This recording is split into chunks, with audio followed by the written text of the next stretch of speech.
ખેડામાં ઠાસરાની પ્રાથમિક શિક્ષક સહકારી ધિરાણ મંડળીની ચૂંટણીનો મામલો સામે આવી રહ્યો છે। ચૂંટણી પરિણામ બાદ વિજય બનેલ શિક્ષકે કરી બવાલ। પોતાની પેનલ હારી જતા અન્ય શિક્ષકોને બોલ્યા અપશબ્દો। બાયડક પ્રાથમિક શાળાના શિક્ષક સુરેશ પટેલે કરી ગાળાગાળી।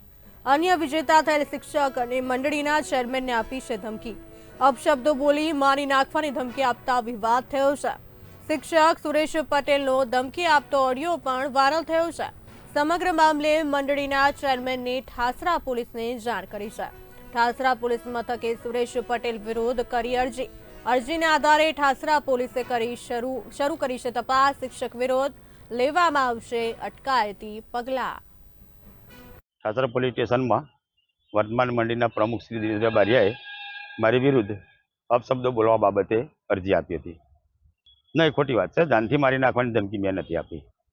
ખાલી એક મિત્ર હતા મારા, જે ચૂંટણીમાં મને મદદ ના કરી શક્યા, એટલે ગુસ્સો હતો મને, એટલે થોડા અપશબ્દો બોલાઈ ગયા છે। જાનથી મારી નાખવાની ધમકી નથી આપી, અને દિનેશભાઈ બારિયાની અરજીમાં ઉલ્લેખ પણ નથી કે જાનથી મારી નાખવાની ધમકી આપી એમ।